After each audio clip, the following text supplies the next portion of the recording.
Hi everyone, I'm Jaspreet Singh. I'm Microsoft Identity and Security Engineer. Today I want to talk about guest users as a lateral movement path and why external identities become internal attackers. Let's talk about the problem. Most organizations think that guest users are low risk because they are external, they are not admins, they only have access to limited teams and few files. Guest users are one of the easiest lateral movement paths inside Microsoft 365 and Entra ID. So let's talk about what lateral movements really means in identity attacks, how guest users become a pivot point, why this bypasses traditional security controls, and how to shut this down properly. So what lateral movement means in identity attacks? In traditional networks, lateral movement meant jumping from one server to another. Let's say jumping from one server to another, right?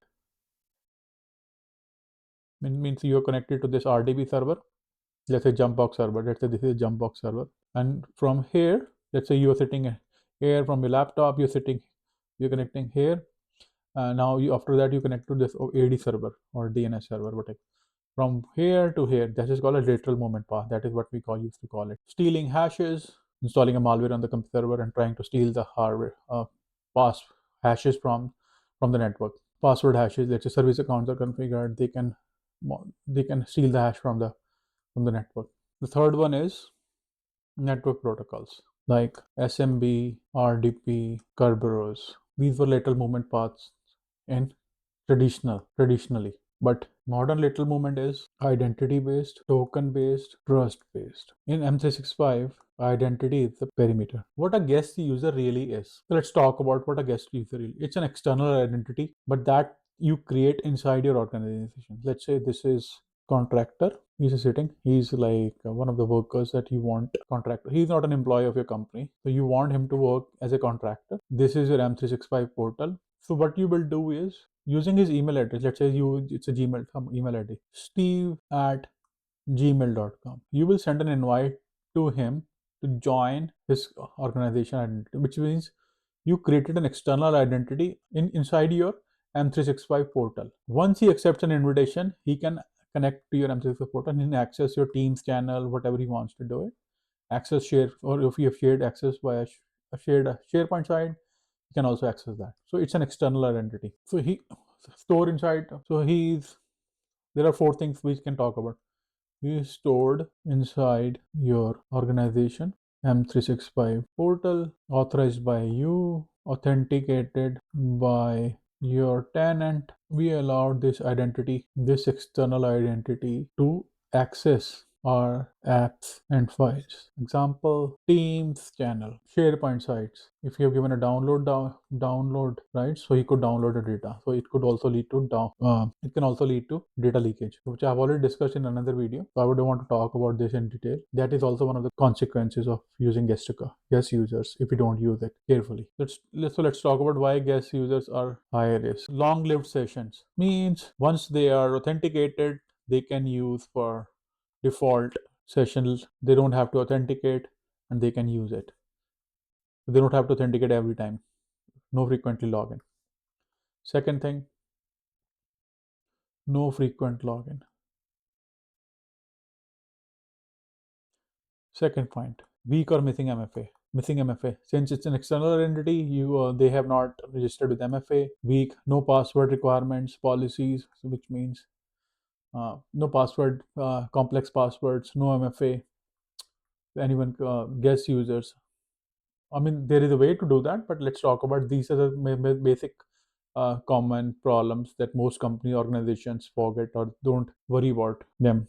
The guest users are as low risk, therefore they don't set up policies for them, and they don't set up MFA. No complex passwords can be enforced. Excluded from conditional access policy. When we select all users, this also includes, however, most of the organizations which I have seen, they specific companies do often exclude them, um, guest users, from the MFA policies or conditional access policies. Rarely reviewed, which means whatever the policy is set, because since IT admins or companies have a myth, that a misconception that And the guest users are low risk, therefore they don't worry about setting up policies for the strict policies for guest users, and no MFA policy, no conditional access policy set up, minimal logging attention, no minimal logging attention. IT admins have enabled alerts only for employees only, for their staff, regular users only. No alerts for guest sign in. One thing we always keep in mind. Note, attackers love weak trust, not high privilege. Not high privilege. So let's try to understand high level flow. Let's say this is a contractor. His name is Mr. Bob. Okay. And he works on his laptop. That's not a company owned laptop, it's his personal laptop. So this computer account got compromised. And attacker, well, let's say this is the attacker. Let's say this compound is compromised and he got access to his laptop. And in this laptop, Mr. Bob has already opened this M365 portal confidential data. So this attacker, since he got access to this, trust is inherited via groups and apps. Because since he already had access, no authentication or MFA required, he can easily check internal environment, data exposed, which I have already discussed, right? Data leakage. He can also download data from his laptop silently. IT admin sitting here, he will not get alert since the no alerts are set up, so no alerts will not be triggered, and he can download the data. He can check the naming conventions of the company. Let's say if this he has access to a HR confidential website and he's building a website for that. Mr. Bob has already got access to this personal laptop and he can download, tweak changes, make changes to the file. So what he could do is he can also post phishing links to the Teams channel. So step one, guest account compromise. So let's talk about step one, which is guest account compromise. Common methods of account compromise are phishing links. Let's say you got a phishing link. This user got a phishing link. He clicked on it. Attacker got access to his computer.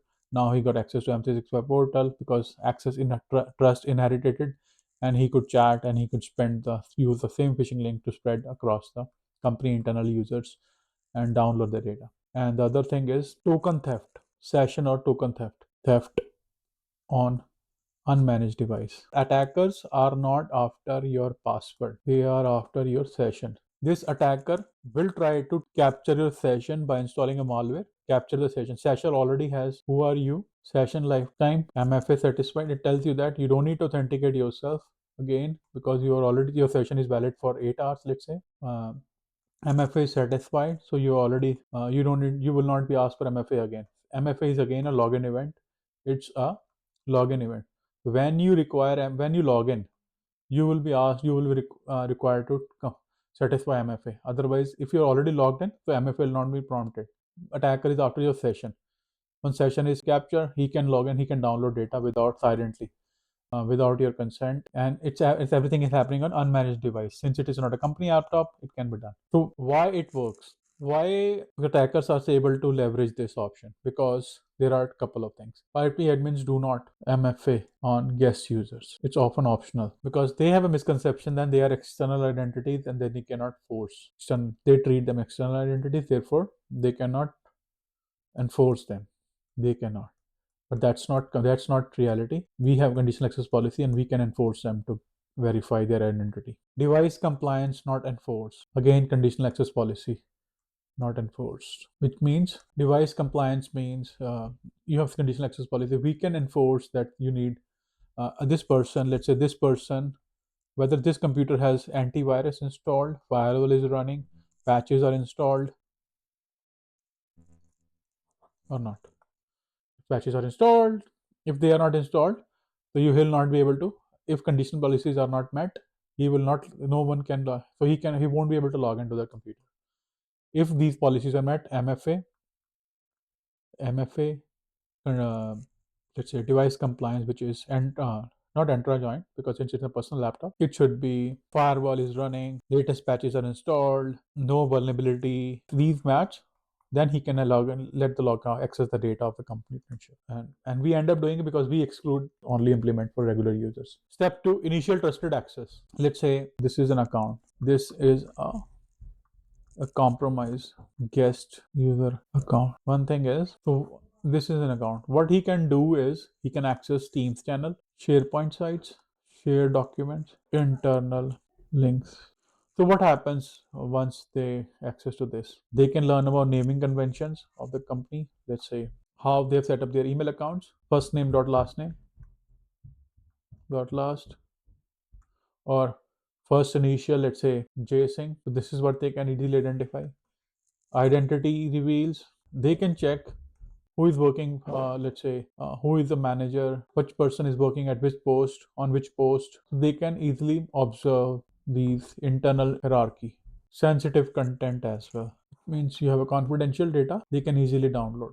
Trust inheritance. Guest users can be member of 365 M365 groups, be member of security groups, access app tied to groups, use shared links. Step 4, lateral movement inside the tenant. What attackers can do: send phishing links to team channels, accessing more SharePoint sites, abusing shared mailboxes. So this is what attackers will try to do in order to get access inside. They can try to access phishing. They can send in phishing link and try to connect other team channel as well, spread the virus. They try to get access running. I'm not trying to accessing more SharePoint sites to see what confidential data they have. So why this goes undetected, which I've already cleared earlier, because IT admins and most organizations think guest users are low risk. They are not treating them with high priority. No alerts. IT admins are not concerned about getting reviewing logs for they configure they set up risk they set up alerts for only regular employees, sign in alerts, risky alerts only. So they don't get alerts for guest users risky logins. No, most of them don't get alert on guest user access expansion. And also IT admins or most organizations, they don't review guest user membership, guest user group membership, and they only focus on employees identity, regular employee. Common misconfigurations. I have tried to jot down a couple of common misconfigurations that I think this is what they misconfigured in their M365 portals, and we should work on these policies to make sure their guest users are also protected. So first one is guest users are also excluded from MFA policy. Second thing, guest users excluded from conditional access device compliance policy. No guest access reviews. No alerts setup. No risky alerts setup. No alerts on guest users access expansion. Anyone with the link sharing enabled. Anyone with the link sharing enabled, external sharing. So this one is very risky. We should make sure this one is disabled. Guest access governance. Automatic guest account expiration, quarterly access reviews. Expiration should be set for the account. Automatic kind of you can process, define those policies where you can automatically guest account expiration, define the expiration date, otherwise review them quarterly. Access reviews. Review the all guest accounts access, make sure they are accessing what they're supposed to, rather than allowing everyone to access everything, which is not a good practice. If let's say this user has access to one external website, to make sure he should not be added to others' confidential data. He should be explicitly excluded to this from this policy. Only this can log. He can log into this where, and he should have only least access rather than downloading the data. He should have only have access to read only. Or if you want to give the write only, make sure alerts are set up so you know what exactly people are doing. When somebody tries to modify the data, you should get an alert. We call it, this one is a side group membership controls. Side group membership controls, that one. So this one is make sure limited people have limited access to the people are accessing what they're supposed to rather than accessing all other sites. Limit teams and SharePoint capabilities, which means limit teams and SharePoint capabilities. They cannot post a link. There are a couple of things that you can disable for them. They cannot add or remove them from the channel. They cannot post a comment. They cannot become a member to any group. No group to any member. They cannot expand their access. Monitoring that actually matters, which means, as name says, you should set up alerts, should be set up for, let's say, new guest sign in locations. What does that mean? Let's say this user is in Canada, this guest user. If somebody tries to log in from, let's say, India, so you should get an alert. IT admin sitting here should get an alert. He should get an alert in mailbox, and they should immediately review this alert and take action accordingly. And this is also called sign-in risky, sign-in logs, user risk logs. That is also one of the topics that we have discussed in the previously. Sign-in, both are different, but more people have misconceptions that they both are same, which is not true. Both are different. New guest sign-in location. Yeah, let's talk about second point, new device usage, which means he has got this laptop, which is Lenovo one, but somebody tries to log in from Windows, Acer laptop. You should get an alert again here and monitor. This should take action. Why somebody is trying to log in, unless you are aware that you have given you have provided, or guest user has already said that I've got a new laptop, I'm going to use that one, which is, if it is a sign-in risk, investigate and take action accordingly. Third one, new app access. Let's say you have given access to some HR application or custom build application, but this guest user tries to log in to access another application. Let's say somebody tries to open the application, though you already configured the least privilege, where it means he won't be able to access, but still he tries to access. You should get an alert for this as well. New app access. Only HR and custom build application he can access, but other applications, when guest user tries to action, you should get an alert immediately. The fourth point, guest internal resource expansion, which means he's trying to add himself to the M365 group, some group, Teams channel. You should get an alert as well for that. Somebody tries to he created a new link, a Teams link, Teams channel, get an alert and immediately observe, investigate, take action. Final take. One thing we must understand, that guest users are not low risk. They are not external identities. We are accountable. The companies are accountable for managing their guest account. Accountability lies to the IT administrator, the companies, to manage, to make sure their policy, conditional access policies are set to protect their guest users, because they also need to, because if they are not protecting guest users, it means they are exposing their confidential data. Also, one thing we must understand, guest users are internal, which means M365, they are not outside of your tenant. No outside. They are inside, created inside. So they are not outside of your M365 tenant. If we are not gonna protect guest users, it means we are exposing our data. Therefore, it is necessary to protect our account. If the video was helpful, subscribe for more identity security related videos. You can also read the full article on itblocks.ca. Follow for real world Microsoft security breakdowns. Labs are also available on f11.ca. Thank you guys.